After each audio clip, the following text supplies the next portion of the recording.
కానీ దాని గురించి వాళ్ళు మన బాధని పంచుకోరు, హేళన చేస్తారు, తక్కువ చేసి మాట్లాడతారు అన్నమాట. మరి ఆ కన్నీటిని అంతా కూడా దేవుని యొక్క సన్నిధిలో కూర్చొని మొదలుపెట్టినప్పుడు, ప్రార్థన లేక ఒకటే ఇరుకుళ్ళు పడి ఏడుస్తూ ఉన్నప్పుడు దేవుడు ఏం చెప్పాడంటే, నేను ఆ బిడ్డను దర్శించబోతున్నానని చెప్పాడు.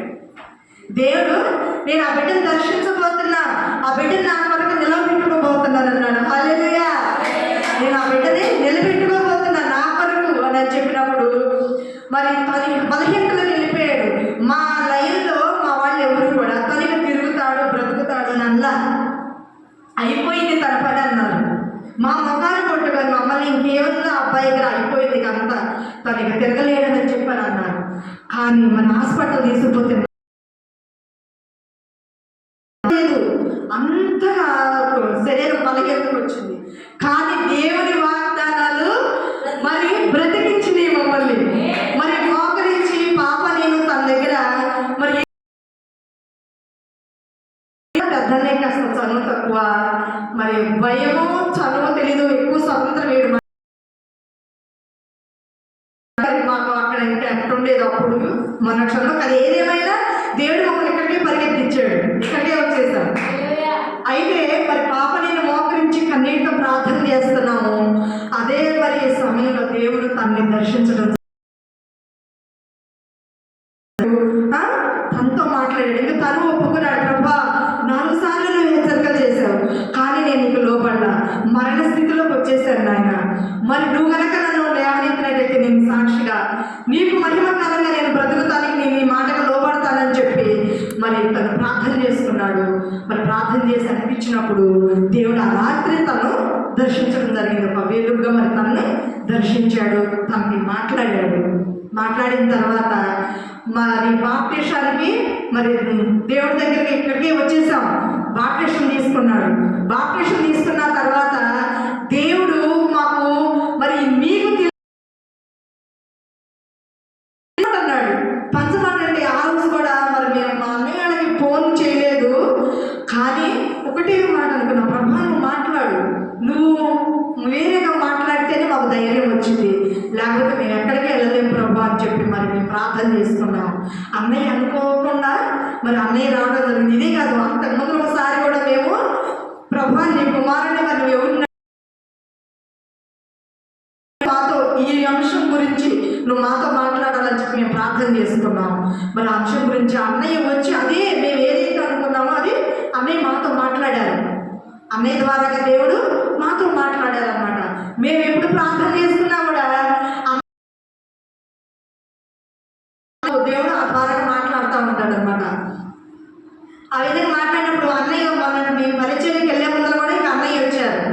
అన్నయ్య వచ్చి అన్నయ్య ప్రార్థించారు, భాషలో మాట్లాడుతూ మాకు ధైర్యాన్ని చెప్పి నా నోటికి మరి మీ నోటికి నా నోటికి నేను తోడుగా ఉంచుతున్నాను, మీరు మరి మీకు తెలిసిన మీకు నేను ఏ విధంగా మిమ్మల్ని విడిపించాను అనే సాక్ష్యాన్ని మీరు ఇతరులతో పంచుకోవాలి అని చెప్పి మీరు సేవకెళ్ళమని మరి అన్నయ్య ద్వారా దేవుడు మాట్లాడారు. మాట్లాడిన తర్వాత దేవుడు ఏ విధంగా కార్యం చేశాడు. మా బంధువులంతా కూడా మరి విగ్రహారాధికులు అన్యులు మరి వాళ్ళకి చెప్పడం జరుగుతూ ఉంటుందన్నమాట. ఈ విధంగా మాకు తెలిసిన వాళ్ళ వద్దకి తను బాపట్ల మరి అటు కానివ్వండి, మా ఊర్లో కానివ్వండి, మాకు తెలిసిన వాళ్ళ దగ్గరికి వెళ్ళటం, వాళ్ళకి దేవుడి గురించి దేవుడి పరిచయం చేయటం, ఈ విధంగా చేస్తున్నాము.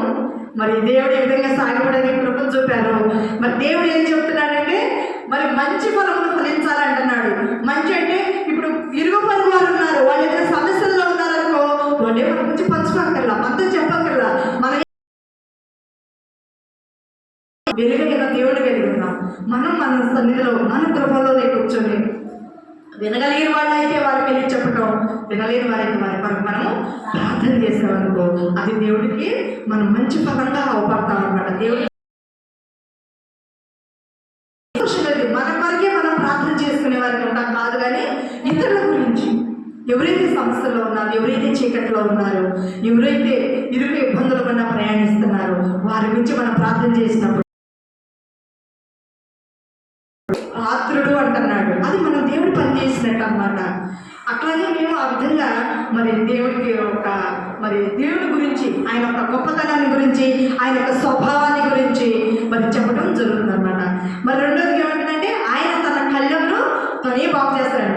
మరి ఆ విధంగా ఆ మాటల్లో మేము మరి దేవుడు తన కళ్ళను, ఈ సృష్టి ఆయనదే కదా, ఆయనదే కదా, ఇంక వేరే ఎవరైనా ఉన్నారా?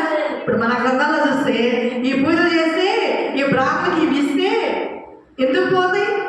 చేపురం తెలుసా మీకు? చేపురంలో మరి పూర్వీకులు ఒక అతను పిల్లిని చంపాడంట, 101 గుడి కట్టించాడు. 101 గుడి కట్టిస్తే పాపం పోయిందా? పిల్లని చంపితే పాప కాదు. పాపం దేవుడు పాపం అంటే ఏంటంటే దేవుడు చెప్పింది చేయకపోవడం పాపం, వద్దని ఆజ్ఞ అతిక్రమించడం పాపం.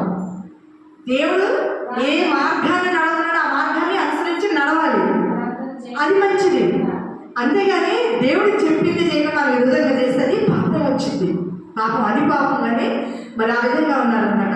ఆ విధమైన మాటలు మన గ్రంథంలో ఎక్కడ కూడా మనం చూడం, మన గ్రంథాల్లో చూడం. ఈ పూజలు చేస్తే ఆ పూజలకు వెళ్తావు, చేస్తావు, ఏమైంది? నువ్వు ఆయన ఇస్తావు, ఆయన కుటుంబం ఇదేది కదా, ఆయన కుటుంబం పోషణ అయ్యింది. నువ్వు ఇస్తే కానుకోరు, నువ్వు ఇచ్చే దానాలకి, నువ్వు ఇచ్చే వాటికి. అందుకని నీ నుంచి పోవాలంటే మన జన్మ కర్మ పాపములు, మన పితల జన్మ కర్మ పాపములు, మన తల్లిదండ్రుల జన్మ కర్మలు కూడా మన మీద లేకుండాలంటే ఆయన ఒక పరిశుద్ధ నిర్దోష రక్తంలో కడగబడితేనే మనకి విమోచన ఉంది. అంతేగాని ఏటి వల్ల కూడా విమోచన లేదు, ఎక్కడ కూడా విమోచన లేదు. అన్ని దానాలు చేసినా, అన్ని నదుల్లోకి వెళ్ళి మునిగినా. ఒక అతను చెప్పాడంట, మరి మన దేవుని ఎరిగిన బిడ్డ ఒక అతను అంట, మరి వేరే అతను ఒక అతను ఎంత చెప్తున్నా కూడా అతను వినలేని స్థితిలో ఉంటున్నాడంట. సరే ప్రభా, మరి కాశీకి వెళ్తున్నానంట నేను, సరే కాకరకాయ తీసుకెళ్ళి తర్వాత నాకు తెచ్చి అన్నాడంట. తెచ్చిస్తే మరి తను కాశీకి వెళ్తే కాదు, ఎన్ని నదుల్లోనో మునిగి వచ్చాడంట. ఇంకా పోయి వచ్చిన తర్వాత కాకరకాయలో చేదు చూడు అని అంటే నా చేతి ఎక్కడికి పోయింది? తన తత్వం అడిగిపోయింది, తన తత్వం అడిగిపోయింది, తన పుడకతో వచ్చిన తత్వం. అదేవిధంగా దేవుడు ఏమన్నాడు? నీవు మారు మనసు పొంది నూతన సృష్టిగా మార్చబడితేనే మరి మనకి విమోచన ఉందంటున్నాడు. ఆయన రక్తంలో కడగబడితేనే, ఆయన తండ్రిని అంగీకరిస్తేనే. ఆ విధంగా దేవుడు మమ్మల్ని దర్శించి మాట్లాడినప్పుడు మరి ఆ మాటల ద్వారాగా మేము దేవుడి మీద మరి తెలుసుకోవడం జరిగింది. మరి మా సంఘ ప్రార్థనలు, మా అన్నయ్యాల ప్రార్థనలు అన్నీ కూడా దేవుని ఈరోజు మమ్మల్ని మరి సేవలో కూడా మమ్మల్ని బలపరుస్తుంది. వాళ్ళు దేవుడు మాతో మాట్లాడారు, తర్వాత వాళ్ళ ద్వారాగా మాట్లాడారు. దేవుడు వాళ్ళ ద్వారాగా దర్శించి మాట్లాడారు అన్నమాట. మరి ఈ విధంగా మేము మరి నిజదేవుని తెలుసుకొని మరి దేవుడి గురించి, దేవుడి పైన సాగిపోతూ ఉంటున్నాము, ఆయన గురించే చెప్తూ ఉంటున్నాము. మరి తెలియని వారికి, చీకట్లో ఉన్న వారికి, మరి పూజలు చేస్తున్నటువంటి వారికి మరి ఆ విధంగా తెలియపరుస్తూ దేవుని యొక్క మహిమలు సాగిపోతూ ఉన్నాము. కొద్ది మాటలు ప్రభు దీవించుగాక.